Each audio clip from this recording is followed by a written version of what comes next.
A headline on the front page of the Sunday Telegraph, Mosley appeals to churches. Nice to think he appeals to somebody. Satire is different to humour. It's edgier, it's tougher, it's more daring, more adventurous. David, you're so marvellously witty. Shut up. Oh. Satire only works if you think, oh, that's right, that's true. Well, in that case, I'm just gonna have to get back to you. I don't think there should be limits. I think if you can get it funny enough, you can get near anything. Hello.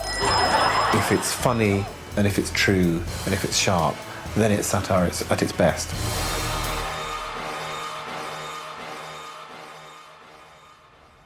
Hello, good evening, and welcome to Frost on Satire. Some moments there from the last 50 years of television political satire. But in all this time, has that satire ever had a real effect? Can shows such as Spitting Image, Rory Bremner, or Saturday Night Live change the political landscape? What ultimately is the power of satire on TV? Well, to find out, I'm going to look at some of what I consider to be the landmark shows of the past 50 years, both here and in America. And my journey starts where it all began, in Studio 2 at BBC TV Centre in West London. The date was November the 24th, 1962, and the show was That Was the Week That Was. That was the week that was. The bunnies are here, no doubt. If you're worried about whether we can really look after all these missiles we're kindly being loaned by the United States, you may be reassured by this direct quotation from an Admiralty circular. It is necessary for technical reasons that these warheads should be stored with the top at the bottom and the bottom at the top. In order that there may be no doubt which is the bottom for storage purposes, it will be seen that the bottom of each head has been labelled with the word top. Here, for the first time ever, was a satirical series that tackled the issues of the day head-on. I tell you, it's a real man's life in the regular army. Never a dull moment. Why don't you, John? Your country needs you to take my place. The idea was to create a show that should, in the words of the then Director General of the BBC, prick the pomposity of public figures. Our other bouquet for the week goes to the government for its sensitive handling of the 500,000 unemployed. Only yesterday, Mr. Maudling received a delegation of the unemployed, and after talking to them for 10 minutes, he got up and said, well, I don't know about you, but I've got work to do. It was groundbreaking on so many levels. In its late-night Saturday slot, TW3 would discuss, dissect, and indeed deride the newsmakers of the week with startlingly direct language. And no subject was taboo. Mississippi is the state you've got to choose, where we hate all the darkies and the Catholics and the Jews, where we welcome any man, if he's white and strong and belongs to the Ku Klux Klan. From race relations in America to rising illegitimacy rates in Britain. Sleep, my little baby, 'cause you haven't got a dad. Go to sleep, my little baby, things aren't really quite so bad. There's no reason any longer why you ought to feel so blue. The world is full of bastards just like you. As perhaps a rather sad sign of the times, the News of the World is running a competition which is headed Picture Yourself in This Gay Summer Dress, followed by a coupon which begins here by asking you to state your hip size and then goes on to inquire whether you are Miss, Mrs. or Mr. The show also dared challenge the establishment like never before, aimed with a potent mix of humour, irreverence and some ferocious debate. When you grow a bit older, you won't talk quite so much and you'll listen a bit more. I hope I won't be quite so bigoted to Cyril as the people you stand for. Look, first of all, I'm not a socialist, but the socialist gospel has always been that all wealth comes from work, and you cannot have wealth without work. And satire and this folly for which you stand would leave our country, if it were the only thing we got in our country, leave us hungry. Wealth comes from work. So, Cyril, look. hunger through satire has never been my slogan, but... And heated debate would occasionally produce unexpected reactions from the audience. Not a review. It was a vicious attack. Yes, it may well have been, but would you mind going back? There's just one tiny thing to be done. But outbursts like this didn't deter the team from taking pot shots at even the most senior political figures. This has also been the week of Dean Acheson's sensational outburst, when he said, "Having lost her empire, Britain is not quite as important in the world as she used to be. She cannot remain totally independent." Acheson's wild words have caused an international furore. About this Acheson thing, Jack. It's Harold here. Harold Macmillan.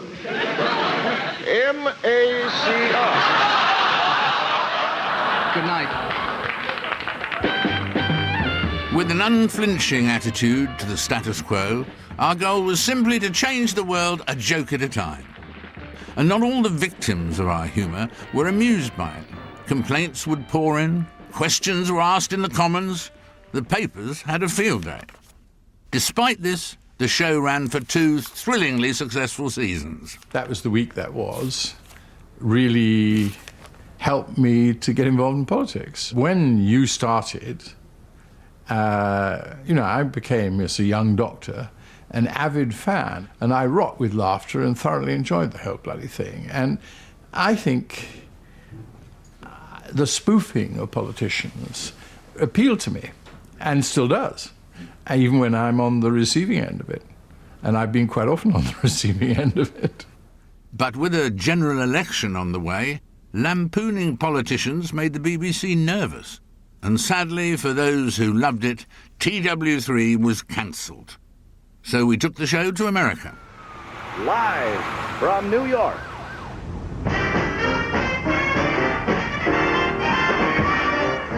That was the week that was. Panama's flag is flown. TW3 paved the way for the young to criticise those in power. And this newfound confidence to challenge authority was embraced by TV execs in the States.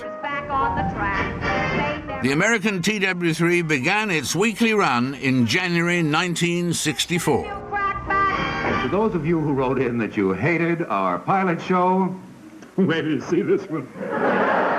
Like the UK version, the show poked fun at current political leaders. A spokesman for the Republicans said today, with the candidacy of Senator Barry Goldwater, the Republican Party is on the way back. And who knows, one day it may even go forwards. But it was all too much for the US networks, and after the second season, they pulled the plug. That's it, really. That was the week that was. Good night. That was the week that was. It's over. So bye-bye. Was it really because the establishment thought TV satire was a serious threat? Well, whether they feared TW3 or not, the seeds for challenging authority had been sown. It was in the mid-70s when young Americans found their voice again after Watergate and the Vietnam War had highlighted the failings of those in power. And now for my second announcement.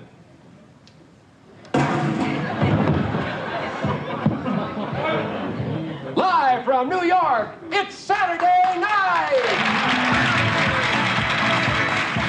The bright young things at Saturday Night, soon to be Saturday Night Live, created a show that skewered American society and its key political figures. We've just arrived at the NBC's Studio 8H here in Manhattan. The very same Studio 8H where we actually did That Was the Week That Was, American version, back in 1964. Nowadays, the tradition continues with Saturday Night Live, which is alive and well, flourishing and kicking after 35 years. And so is its creator and producer, Lorne Michaels.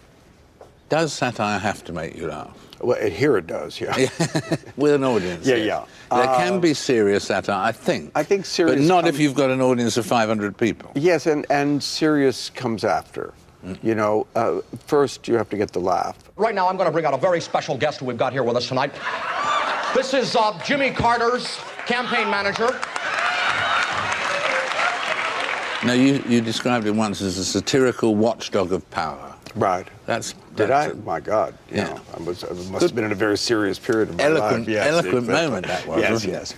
Principally, the job is to hold an audience and to do it in an intelligent and hopefully thought-provoking way. But you certainly don't put thought-provoking on the marquee. You know, it's in the early days, which was, you know, everyone under, 30 understood the show immediately. The music, the kind of music we were putting on didn't appear on television at that time. The kind of topics we were doing, the sense of humor we were doing. Come in. Good afternoon, Mr. President. Afternoon, Dr. Speck. I just want to say that these sessions have been great for me, and I'm feeling much more clear-headed already. Well, I'm very glad to hear that, Mr. President. Thank you. If you'd just like to lie down, we can get on with the session. Wonderful, thank you. Oh, boy. What do you think is the most powerful single item you've produced over the last 35 years? Oh, there's just it's so hard to narrow it down because there are different times. I mean, I think in the 70s when we began, we followed Watergate. And distrust of authority and opposition to authority was in the air. And now, Weekend Update with Chevy Chase. I mean, Weekend Update, was a direct descendant of That Was the Week That Was. And so we came on with somehow a right to be able to question. President Nixon was formally pardoned for all Watergate crimes today by the People's Republic of China.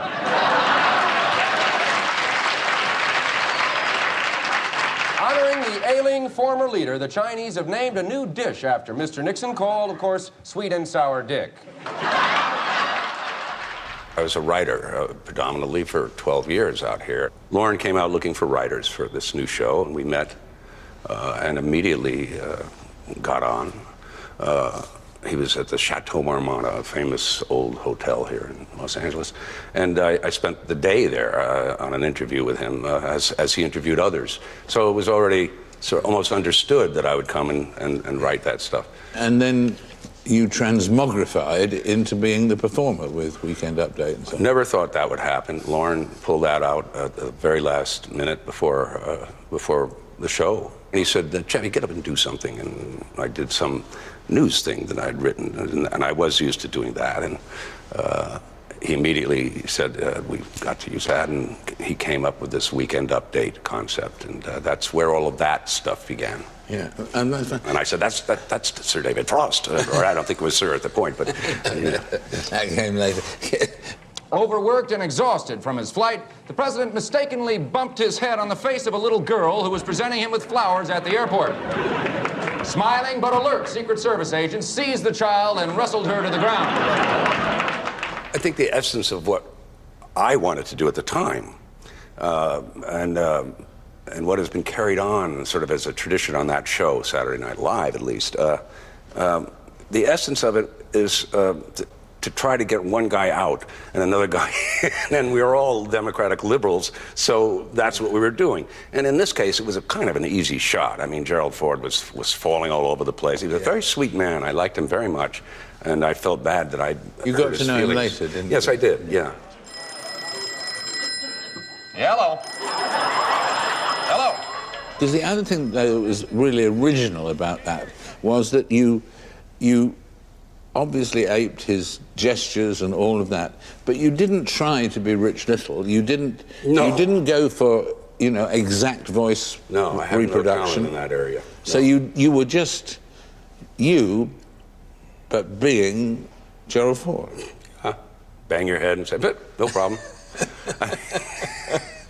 The difference between what I was doing then and what has been done ever since is that they get impressionists.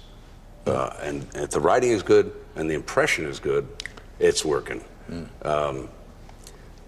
I can't do an impression any more than Steve Martin. We can't even do accents, guys like us. We're just lucky to be alive. So as SNL